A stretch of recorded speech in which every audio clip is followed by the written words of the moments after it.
बिस्मिल्लाहिर्रहमानिर्रहीम। अस्सलाम वालेकुम क्लास 5।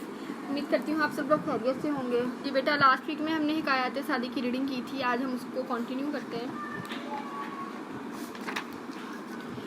जी, पेज नंबर 31, नेकी का सिला।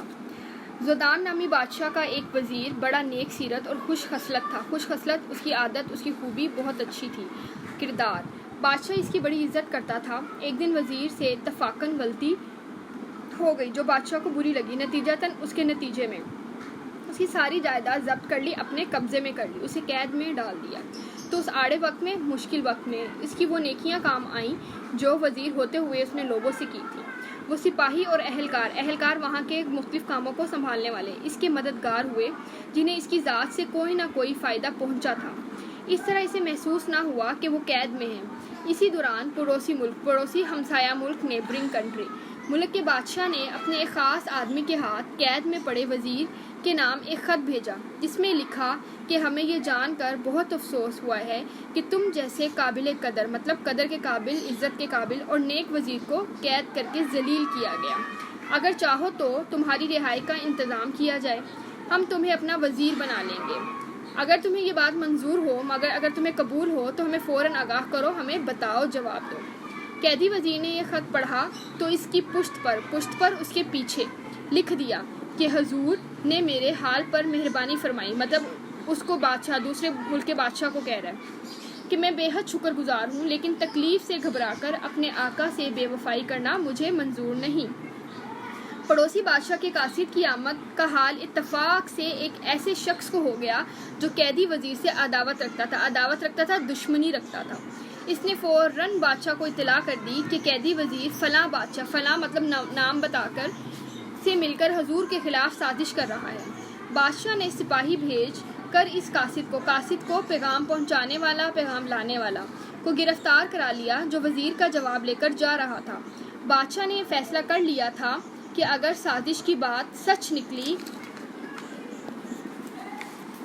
तो कैदी वज़ीर को फ़ौरन कत्ल करवा देगा। मगर जब इसने कैदी वज़ीर का जवाब पढ़ा तो कैदी वज़ीर की वफ़ादारी इस पर ज़ाहिर होगी, मतलब उसके सामने आ गए और इसको फ़ौरन रिहा कर दिया और खिल्लत व नेमत देकर कहा, खिल्लत व नेमत, इनाम व इकराम, तोहफ़े, तहाइफ, कहा कि खता की मैंने तुझे एज़ा दी, तकलीफ़ दी। वफ़ादार वज़ीर ने कहा, आला हज़रत, इस अमर में, इस काम में आपकी कुछ खता नहीं कि मेरी तकदीर में यही लिखा था, मेरी नसीब में, मेरी किस्मत में। तलकीन, हज़रत सादी रहमतुल्लाह अलैह ने इस हिकायत में ये तलकीन की है, नसीहत की है कि मुसीबत में भी इंसान को हक़ पर कायम रहना चाहिए, हक़ पर, सच पर। अल्लाह इसकी तकलीफ़ या इसकी मुसीबत दूर करने वाला है। दर हकीकत मसाइब व अलाम में साबित कदम रहने वाले ही आखिरकार शादो कामरान रहते हैं, कामयाब रहते हैं, सुरखरू होते हैं। ऐब जो बुरी आदत है, किसी की बुराई करना। हज़रत सादी रहमतुल्लाह अलैह फरमाते हैं, बचपन में मुझे इबादत का बड़ा शौक़ था। शब बेदारी करता, रात को जागता, तहज्जुद पढ़ता, सारी रात कुरान मजीद की तिलावत में गुजर जाती। एक रात हस्बे मामूल वालिद मोहतरम के साथ इबादत में मशगूल था, मसरूफ़ था और हमारे पास ही कुछ लोग सो रहे थे।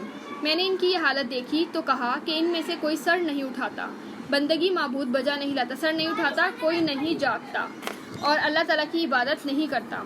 ऐसे सोए हुए हैं जैसे सांप सूंघ गया है। ये सुनकर वालिद मोहतरम ने इरशाद किया कि खूब होता तू भी सो जाता, मगर किसी का ऐब तेरी ज़ुबान पर ना आता।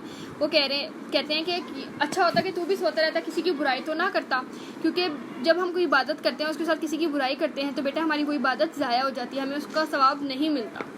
तलकीन, नसीहत, हज़रत सादी रहमतुल्लाह अलैह ने इस हिकायत में ये तलकीन की है कि ऐब जो एक बुरी आदत है, किसी की बुराई करना बुरी बात है, इससे बचना चाहिए। तकब्बुर को मिटाना इबादत का पहला मकसद है।